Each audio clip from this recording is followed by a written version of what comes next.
siang-siang makan bakso? Sedap. Daging lembut, kuah kaldu yang gurih, plus siram cabai ekstra pedas, diseruputnya bikin nagih kan buat ngunyah terus. Mantan Presiden Amerika Obama aja doyan, apalagi yang cewek-cewek nih. Bakso seakan jadi makanan wajib kalau lagi ngumpul. Makanya gak heran kalau banyak banget pedagang bakso di seluruh Indonesia. Nah bos, kamu-kamu yang mau terjun ke dunia perbaksoan duniawi, kira-kira masih ada peluang cuan gak ya?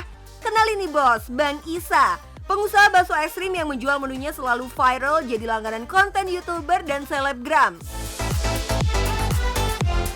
Mulai dari kreasi bakso beranak sampai bakso kuburan, sukses jadi sensasi di jagat perkontenan tanah air. Emang baksonya kayak apa sih bang sampai sering viral gitu? Kita menu itu sekitar ada 43 dari harga 18.000 sampai harga yang 150-an untuk yang ready di outlet. Ada juga yang custom. Custom itu dari mulai 750.000, 1 juta sampai dengan 3 juta, bahkan ada yang sekitar 15 juta atau 25 juta. Tergantung permintaan. Kalau kita sih dibilang bisa nggak bikin bakso ini? Jawabannya bisa dulu kayak gitu. Bisa nggak? Bisa, udah. Tuh, pada denger sendiri kan, 25 juta bosku. Ya gimana nggak viral, harga baksonya aja fantastis banget. Pada makin penasaran kan ngintip rahasia sukses baksonya? Bakso Bang Isa yang segede-gede gaban ini emang udah terkenal. Sebut aja satu video YouTuber Tan Boy Kun ditonton lebih dari 30 juta views. Jessica Jane 23 juta views, MG Dalenaf 13 juta views, dan masih banyak lagi sederet artis dan influencer rame-rame ngonten soal baksonya yang ekstrim-ekstrim ini. Tapi buat bikin sesuatu jadi viral nggak segampang itu juga bosku. Selidik punya selidik, sensasi viral baksonya Bang Isa bukan hasil postingan kemarin sore. Berawal dari coba-coba bikin bakso yang unik, baik ukuran maupun bentuknya biar beda, Bang Isa ngalamin viral pertama kalinya di 2015 bos. Kesuksesan gak disengaja itu akhirnya dijadiin strategi buat terus bikin inovasi dan sensasi di sosial media. Hitung-hitung sebagai iklan. Konsep daripada iklan itu seperti sedekah. Barang siapa yang kita rajin sedekah, maka banyak kemungkinan kita akan mendapatkan rezeki yang tidak diduga-duga. Begitu juga dengan iklan. Barang siapa yang besar budget iklannya, maka bahkan banyak orang yang tahu produk kita, akan banyak orang yang kemungkinan untuk datang, akan banyak kemungkinan kita closing cuan di situ. Strategi marketingnya kurang jitu gimana lagi ya kan bos? Marketing langit, ya sedekah, nanti Allah akan menambah yang lebih banyak. Marketing duniawi, ya promosi biar pelanggan jadi tahu. Cuma nggak berhenti di situ aja. Buat narik YouTuber kelas kakap ngonten dan jadi viral berkali-kali, ternyata juga ada racikan resep ajaibnya nih. Siapin catatannya bosku, resep biar konten produknya gampang disukai netizen yang budiman. Yaudah, biasanya yang di konten itu, di mereka tuh yang banyak ditonton adalah beberapa hal. Satu, kalau buat kuliner ya. Satu, yang banyak cabai-cabean. Yang kedua, yang bentuknya ekstrim atau absurd. Yang ketiga, itu yang ada meler. Keju mozzarella, meler itu saus-sausan, dan yang keempat adalah mulur, itu mozzarella. Dan yang berikutnya adalah yang ada atraksi api-apinya gitu. Emang bener-bener ya, the power of visual. Cuma nonton video baksonya aja sampai beneran kerasa pedesnya. Tapi percuma viral kalau produk aslinya sendiri nggak seenak yang di video promosi, ya nggak sih? Makanya Bang Isa nggak cuma fokus sama konten-konten viralnya doang, Doi juga fokus banget nih sama menu dan inovasi baksonya yang bakal diserbu sama konsumen realnya. Punya tim riset dan development yang ngurusin inovasi produk, ditambah tim marketing yang getol ngurus promosi, wajib jadi gacuan Bang Isa biar pengunjung outletnya ngelarisin baksonya. Satu, ada beberapa hal. Yang pertama adalah inovasi produk, yang kedua adalah marketing atau iklan. Satu, inovasi produk. Produk ini harus enak dan ngangenin dan berexperience atau punya value. Sehingga orang akan, gue nyoba lagi dong, menu baru lagi gitu. Dan ini yang bikin kalau misalnya ketika turun, kita ngeluarin menu baru lagi, naik lagi tuh penjualan. Tuh dia bos, value alias nilai yang ada di produk kita harus benar-benar memenangkan hati konsumen. Di lingkungan situ 10 orang saya tanya satu kata buat bakso resukis, jawabannya apa? Mahal. Kok bisa mahal? Tapi tetap rame. Kenapa? Karena kita punya value. Barang siapa yang punya nilai pada satu produk, insya Allah itu akan sukses di situ. Meskipun harga produknya lebih mahal dari bakso pada umumnya, Bang Isa nggak takut nggak ada yang beli tuh. Pede aja karena yakin produk baksonya benar-benar jos gandos, bos. Apakah dengan banyaknya tukang kopi pinggir jalan, kopi sebelah itu yang mahal banget, apakah turun harganya? Marketnya? Enggak. Kenapa? Karena beda market gitu. So, ketika dalam berbisnis kita sadarin produk kita, sadari produk kita, kenali market kita. For your information nih bos, kegagalan Bang Isa dari usaha sebelumnya dipelajarin bener-bener buat ngenalin produk jualan dan perilaku calon marketnya. Jadi, kalau usaha kamu belum sukses, jangan keburu down duluan ya bosku. Di-riset lagi aja, cari sampai ketemu mana yang paling pas buat kamu jalanin. Gak cuma itu bos, melek sama tren dan gaya hidup anak muda yang bakal jadi calon buyernya kamu, kudu dikulik habis-habisan. Anak muda zaman now yang seneng banget sama tempat dan menu kekinian bisa jadi agen promosi gratisan buat bantu posting di sosial media pribadi mereka. Satu lagi nih tips penting dari Bang Isa buat kamu-kamu yang mungkin lagi bingung mau mulai dari mana dulu ya biar usaha kita viral gitu. Dicatat ya bosku. Karena memang beda ya orang dulu sama orang sekarang. Orang dulu sebelum makan berdoa, orang sekarang sebelum makan foto. Biasanya foto itu ada dua, satu produk, yang kedua tempat. Kalau kita punya banyak duit, tempatnya bagusin, Instagramable gitu kan. Yang kedua baru produk. Karena waktu itu saya nggak punya uang, saya main di produk. Nah tuh, jadi kalau modal kamu masih pas-pasan, don't worry bosku. Fokus aja explore produk kamu sampai maksimal. Sukses ngelola 24 cabang resto baksonya dan punya 250 karyawan sekarang bukan tanpa proses jatuh bangun bos. Bang Isa bahkan pernah loh sampai jual rumah buat ngebelain dapur outlet pertamanya tetap ngebul. Pernah juga dulu saya sambil jual rumah. Karena kita nggak mampu buat bayar kontrakan.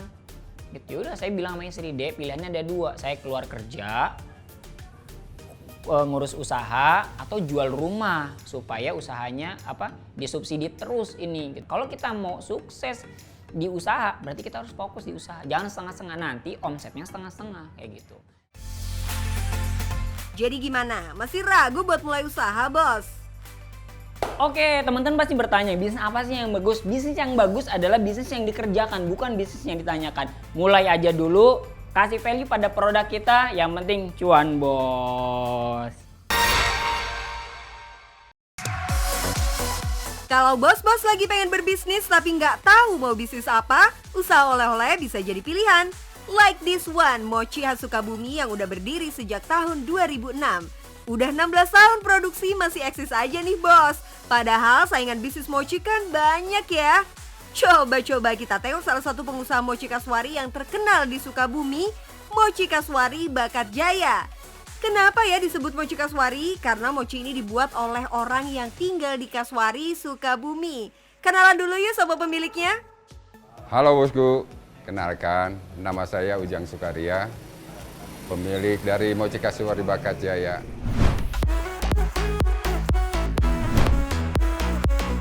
Belasan tahun bisnis mochi berhasil membuat Pak Ujang membuka 3 gerai. Semuanya ada di Sukabumi, bos. Karena mochi ini udah jadi ciri khas Sukabumi sekarang ya, jadi ikon gitu ya, jadi ikon Sukabumi, maka saya pertahankan. Walaupun bagaimana juga saya akan mempertahankan terus ciri khas kota Sukabumi ini. Pelajaran pertama ya bos, kalau mau bisnis oleh-oleh bukannya di kota asal aja. Makin otentik biasanya makin dicari pelanggan. Tapi dari mana ya Pak Ujang bisa punya resep otentik buat bikin mochi? Padahal keluarga Pak Ujang nggak ada background bisnis mochi loh bos. Saya merintis usaha ini sebetulnya yang punya resep itu bapak saya. Karena bapak saya ini punya resep itu, dia pernah juga bergaul sama orang-orang Tionghoa ya, yang mempunyai pabrik ini. Jadi bapak saya itu punya resep, katanya coba kembangkanlah resep ini gitu, mochi. Saya juga nggak ngerti apa itu mochi gitu, pertama kalinya. Selain ketekunan, niat, dan kerja keras, membuka bisnis juga butuh keahlian ya bos. Meski latar belakang keluarganya bukan berbisnis, Pak Ujang belajar terus sampai jadi ahli bikin mochi. Kasih nama bisnis juga sebaiknya nggak sembarangan ya bos. Pilih nama yang simple, mudah diingat dan kalau bisa ada maknanya. Kata-kata dari bakat itu kan, bakat itu jadi apa ya, bawaan ya, bawaan. Kalau jaya itu adalah suatu kesuksesan begitu. Jadi saya namakan bakat jaya gitu. Dengan nama ini anugerahnya yaitu alhamdulillah dari mulai merintis sampai sekarang itu nggak punya kendala. Ini nih yang bikin pelanggan setia sama mochi buatan Pak Ujang. Semuanya masih dibuat dengan cita rasa otentik. Pak Ujang sengaja menggunakan cara tradisional untuk menjaga kualitas mochinya. Tuh, kalau punya bisnis emang harus dijaga kualitasnya, bos. Kalau spesial dari mochi saya ini masih pembuatannya, penanganannya dengan tradisional yang tidak mempergunakan alat-alat bantu. Mempertahankan dari kualitas saya ya, supaya jangan ngaco ya. Jadi rasa itu jangan sampai berubah begitu. Kalau bisnis sudah mulai besar, biasanya godaan makin banyak ya bos. Misalnya mengubah bahan atau teknik produksi biar produk yang dihasilkan makin banyak. Tapi Pak Ujang nggak tergoda bos. Bantuan mesin dari Thailand dan Korea pernah ditolak. Katanya nih, mochi yang dibuat dari mesin lebih lembek dan kurang kalis. Seperti pembuatan mochi pada umumnya, adonan dibuat dari tepung ketan. Next, adonan dibentuk dan direbus ke dalam air. Kualitas mochi bakal kelihatan di proses ini nih. Kalau bahan bagus ya tadi itu, kalau direbus itu mengembang ke atas. Kalau yang jelek itu nanti kalau yang tenggelam dalam rebusan itu, kalau dikocek itu nggak bakalan bisa kenyal. Setelah adonan mochi matang, adonan dimasukkan ke dalam wajan dan dilumatkan. Sambil dilumat, adonan dikasih pewarna, essence, dan gula merah. Setelah itu adonan diuleni hingga kalis. Adonan yang sudah kalis kemudian diletakkan ke wadah yang sudah ditaburi tepung. Setelah dipotong-potong, diberi isian kacang dan dibentuk bulat menjadi mochi. Jadi deh bos, tinggal di packing aja. Oke bosku, kita sekarang ada di ruang produksi atau ruang penggulungan ya. Sengaja ini adalah satu kemasan yang terbuat dari anyaman bambu. Kenapa saya mempergunakan kemasan ini? Supaya udara tetap masuk dan tidak cepat lembab. Karena kalau mengakibatkan lembab, si mochi ini akan berkeringat. Kalau lama-lama dia akan berjamur, maka ketahanan tidak lama. Maka saya jamin kalau ini dengan mempergunakan kemasan ini akan lebih efektif dan lebih sempurna sampai ke tangan Anda semua. Mochi Kasuari buatan Pak Ujang ini hanya bisa bertahan selama 3-4 hari karena nggak pakai bahan pengawet sama sekali. Satu kotak berisi 10 mochi diberi harga Rp10.000. Biasanya mochi dijual 5 kotak dengan diikat memanjang. Kalau mochi yang isinya spesial seperti durian, strawberry, keju, biskuit maupun selai coklat, harganya mulai dari Rp40.000-Rp45.000. Terus gimana ya cara marketingnya biar bisa bersaing dengan mochi Kasuari lainnya? Karena mungkin para langganan itu udah mempercayai ya dengan kualitas rasa, dengan kualitas mochi, bulatannya juga masih tetap original, besar, juga kontennya dalam satu piece itu atau satu kotak itu masih tetap 10, saya tidak kurangi gitu. Mungkin kepercayaan itu dari para langganan saya. Mempromosikannya itu lewat teman-teman. Teman-teman itu dia datang ke sini, saya kasih mochi, bawa deh oleh-oleh gitu ya. Nanti dia promosikan, ada lagi teman-teman yang merasa persaudaraan udah dekat gitu ya. Karena udah mengenal media sosial, maka banyak yang dimunculkan di media sosial gitu. Sesuai proses produksi yang masih tradisional, promosi produk ternyata juga masih pakai cara lama, hanya dari mulut ke mulut. Kira-kira berapa ya cuannya Pak Ujang dari mochi ini? Kuy, kita hitung. Jika sehari laku sekitar 100 paket mochi seharga Rp50.000, sehari omsetnya bisa Rp5 juta. Kalau dikali sebulan dapat 150 juta, bos. Jangan cuma ngiler sama cuannya aja ya, bos. Perjuangannya Pak Ujang membangun bisnis tuh banyak dramanya juga loh. Karena nggak sanggup membiayai pendidikan, Pak Ujang cuma sekolah sampai SD. Kalau bilang putus sekolah, saya sedih. Nggak bisa melanjutkan sekolah. Pedih hati saya itu. Nggak bisa seperti orang lain bersekolah tinggi. Dulu pernah kuliah jadi bangunan, jadi kenaik saya tuh, jadi sampai calo angkot, sampai kenaik mobil Bogoran dulu waktu masih LP, masih call LP. Oke bosku, sudah lihat kan bisnisku sekarang? Bagi pemula yang mau berbisnis, jangan tunda-tunda, lakukanlah sekarang. Yang penting, cuan bos! Kira-kira kalau udah pensiun kerja, udah kepikiran bos mau dapat penghasilan dari mana? You know what bos, bisnis peternakan seperti ternak domba ini masuk dalam 5 besar usaha yang banyak dilakukan oleh pensiunan. Beda dengan 2 bos ternak domba ini nih, mikirnya out of the box. Mau usaha ternak domba nggak perlu nunggu umur pensiun dulu lah. Siapa bilang bisnis domba nggak bikin cuan? Kita bisa kok sampai 1.000 ekor per bulan. Mau tahu caranya? Tonton sampai habis ya. Aduh, lakunya nggak nyantai banget ya bos. Gimana tuh caranya 1.000 ekor domba bisa habis tiap bulan? Padahal bisnisnya masih terbilang muda loh, baru 3 tahun. Terus domba kan banyak dicari pas Idul Adha doang ya biasanya. Ternyata enggak bos. Domba juga banyak dicari buat acara akikah. Selama masih banyak anak-anak, artinya potensi meraup cuan dari ternak domba masih terbuka lebar. Bekal utamanya adalah ilmu pemasaran. For your info nih, Bos Ian dulunya adalah sales manager di salah satu perusahaan asing di Indonesia. Gajinya udah puluhan juta bos, sedangkan Bos Rifka sudah lama berkecimpung di dunia minyak and gas. Mereka memutuskan untuk berkolaborasi dan menciptakan bisnis bersama sejak tahun 2018. Itu kita cari bisnis apa yang memang tidak dilirik sama anak-anak muda, sama anak-anak milenial, yang mana kita punya skill yang di dunia marketing secara online, walaupun waktu itu masih basic gitu ya. Akhirnya kita coba, oh ini bisnis yang memang potensi sebetulnya, tapi belum di grab di pasar online, sehingga kita coba untuk jualan secara online sih waktu itu. Untuk bisnis ternak domba, modal awalnya emang lumayan gede sih bos. Untuk membuat kandang dan beli dombanya, mereka mengeluarkan budget 210 juta rupiah. Tapi pengalaman bertahun-tahun sebagai manajer penjualan ternyata nggak bikin usaha domba bisa langsung berjalan mulus. Waktu itu saya yakin banget nih kira-kira kalau misalnya saya buka usaha itu bisa jalan dengan pengalaman 8 tahun saya kerja sebagai seorang sales manager di akhir ya. Dan ternyata itu ternyata beda dan memang butuh pengalaman lagi, butuh pengetahuan lagi supaya bisnis ini bisa jalan. Sempat mengalami kebangkrutan, Bos Ian dan juga Bos Rifka nggak patah semangat. Mereka menganggap kehilangan modal awal 210 juta sebagai pembelajaran. Ibaratnya nih bos, sudah punya ilmu pemasaran tapi kurang spesifik. Tiap produk perlu strategi pemasaran yang berbeda. Mereka langsung memperbaiki diri dengan mengikuti beberapa pelatihan tentang bisnis domba, terutama akikah. Strategi barunya, bisnis akikah dijalankan dengan sistem pre-order, jadi nggak perlu modal untuk memulai lagi.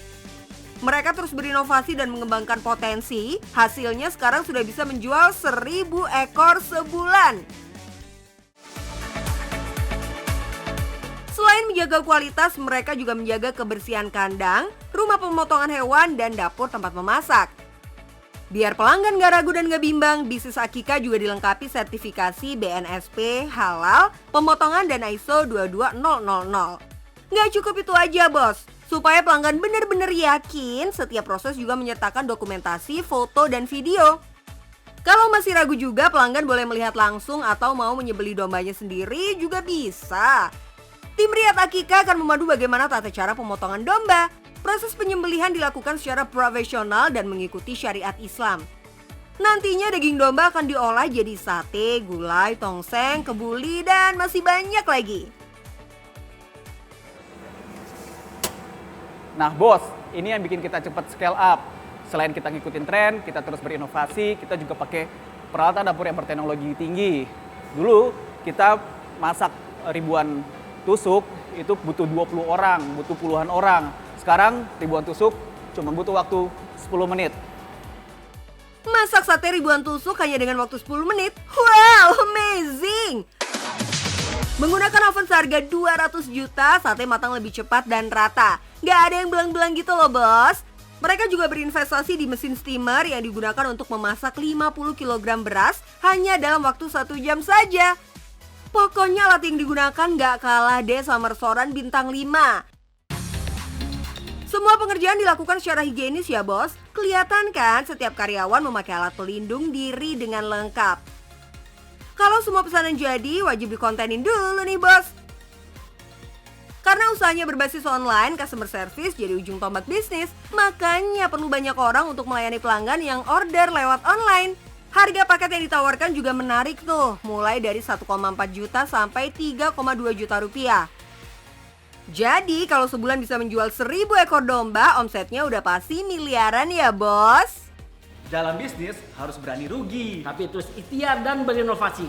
Kalaupun rugi, nggak sampai boncos. Habis itu cuan bos.